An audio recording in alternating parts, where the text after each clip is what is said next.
The stage left her at the edge of Morinville with her trunk and nothing else. The driver didn't say goodbye. She didn't expect him to. She stood on the frozen ground and looked at the town. A general store, a livery, a church with one board nailed crooked across the doorframe. The sky above was the color of old iron and going darker. The letter had said someone would meet her. No one did. She picked up her trunk by the rope handle and walked toward the livery because that was the only building with a lamp burning. The man inside was older, with a beard that had gone white unevenly, as if it had forgotten where it was going. He looked at her and then at the trunk and then at her again. "Bellamy Place," she said. He didn't answer right away. He unhitched the lantern from the post and held it a little higher, which told her most of what she needed to know. "I'll take you out," he said, "but I won't stay." His name was Thibault. She wouldn't learn that until later. He drove the wagon north on a track that was barely there, just two ruts pressed into the snow by wheels that had passed some time ago. The horse knew the way without direction, which told her the man had made this trip before, and recently. She watched the country come and go in the dark. Flat, spruce-lined ravines, frozen creek she didn't see until they crossed it. She counted fence posts to keep herself from thinking. She had stopped counting at 47 when the shape of a house appeared. No lamp in the window. He was at the table when she came inside, not sitting, standing at it with both hands flat on the surface and a paper spread before him. He looked up once and then looked back at the paper. She set her trunk down. She looked at the room because the room would tell her more than he would. The stove was cold, not gone out cold, never lit cold, the iron sitting dull and thick with the chill of several days. Dishes in the basin, unwashed. Firewood stacked by the door, but not much of it, and what was there was green, cut too recent. Boot prints tracked mud across a floor that had once been clean enough to show the grain of the boards. On the wall, a calendar. January. She was arriving in the last week of it. She crossed to the stove and opened the damper. She would need tinder. "The woodshed," she said. "Is there dry wood or only what's by the door?" He looked at her then, really looked. "Woodshed," he said. "Far side of the barn. She went and got it herself. She did not ask for a lamp." There was enough moon to find the shed and enough cold to tell her where the dry wood was. The stuff at the back, stacked against the log wall, that hadn't seen weather in a season. She carried in 3 loads before she had the fire going. He had not moved from the table. The paper, when she glanced at it, was a column of numbers. At the bottom of the column, in different ink, heavier pressed harder, a total. She didn't look at it long enough for him to notice. The house was not ruined. That was the first thing she corrected in her own thinking. It had been let go, which was different. A ruined thing had been acted upon. This had simply been abandoned by attention, piece by piece, small decision by small decision, until the sum of neglect made it look like something worse than it was. She had seen ruined. This was not that. The barn roof had a gap on the northeast corner where the wind came through, and where the snow had been drifting in along the back wall. She found it on her second morning when she went to check the horses. There were 3 of them, 2 working mares, and a gelding with a hock that had been wrapped and rewrapped badly. The bandage cut off circulation below the joint. She unwrapped it and rewrapped it correctly without saying anything to anyone, and she packed the gap in the roof with what she found in the loft. Old feed sacks, a piece of tarpaulin that had been folded and forgotten. She came back inside at midday and he was at the table again. She put a pot on the stove. "The gelding's hock," she said. "Someone wrapped it wrong." He said nothing. "It'll hold now," she said. She did not tell him she had fixed the roof. She would let him find that himself. Men like this. And she had known enough of them to recognize the type, the kind of man grief makes. The kind of man who has organized his whole existence around the task of expecting nothing. Men like this did not respond to information. They responded to evidence. She would leave him evidence. The question between them was not spoken because neither of them chose to speak it. It was there nonetheless, sitting in the middle of every room she entered. She was not his wife. She had come in answer to an advertisement. The advertisement had been worded carefully, which told her the man had some education or had at least had access to someone who did. Help wanted. Capable woman. Farm work, cooking, domestic management. Permanent position with possibility of formal arrangement. References required. She had no references. She had written a letter anyway. He had written back. She had not been certain when she packed the trunk whether she was coming as a housekeeper or a wife or something that hadn't been named yet. She was still not certain. She suspected he wasn't either. In the second week, she found the grave was behind the kitchen garden, fenced with 3 rails of poplar that had been put up with great care, more care than anything else on the property. The post ends had been cut at a bevel. There was a stone, rough on the back, worked smooth on the face, with a name she read only once and did not read again. He had built the fence himself. She could tell that from the joinery and from the fact that the rails were cut from trees at the back of the woodlot, the kind of careful harvest a man does when he needs to be outside, needs to work his hands, needs something to do that has a reason. She built a low windbreak along the north side of the fence that afternoon.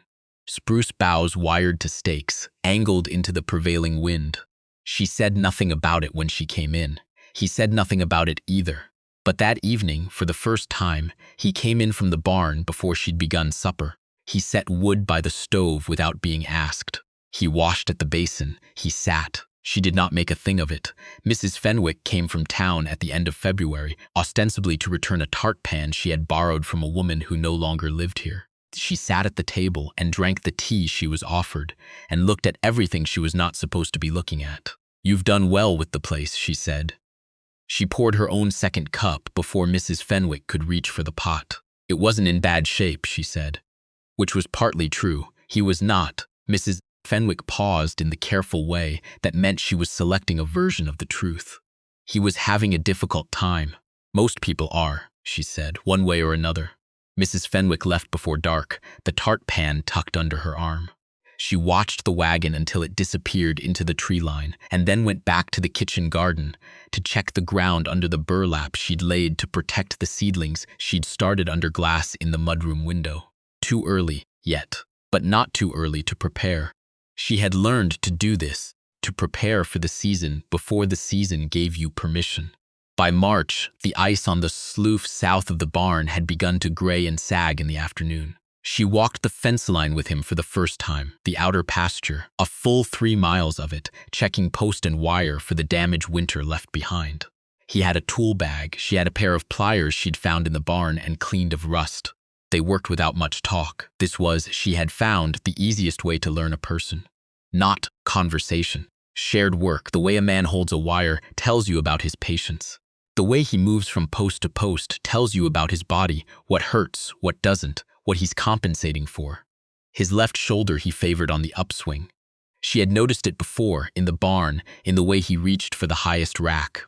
An old injury, she thought, or an injury from not so long ago that had been allowed to stiffen. She didn't ask. At the corner post where the line turned east, he stopped and looked out over the pasture. The snow was thinning in the places where the wind had swept it, and you could see the shape of the land underneath. The low roll and dip of it, the creek channel threading south. The sky was clear for the first time in weeks. Pale blue at the horizon, getting deeper above. "Ground's better than I thought it would be," he said. It was the first time he had offered something that was not an answer to a question. She looked at the same horizon. "The drainage on the east quarter," she said. "There's a spot that'll pool when it starts coming off. You'll want to cut a channel before the melt." He was quiet a moment.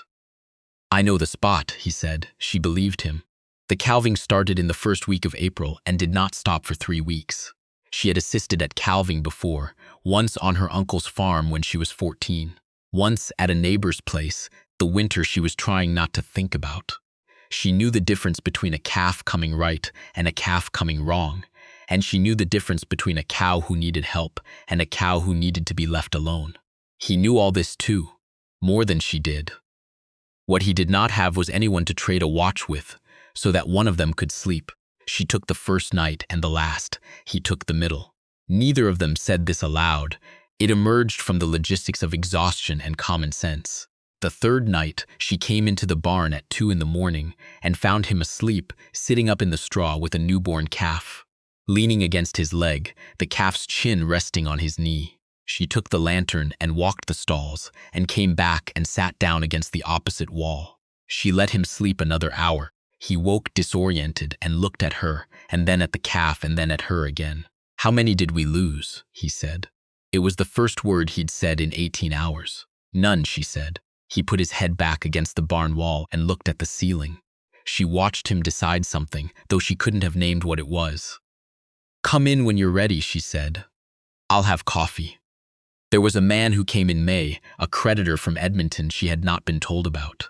He drove a good buggy and wore a coat that had been expensive once. He looked at her with the particular expression men like him reserve for women whose status in a household is unclear. Not quite polite, not quite rude, measuring. She brought him tea she had not been asked to make. She sat at the table where she could hear. The debt was substantial. She could tell that from the shape of the conversation even without seeing the papers. She could tell from the way the voice behind the door went low and steady, which was not the voice of a man who was winning an argument.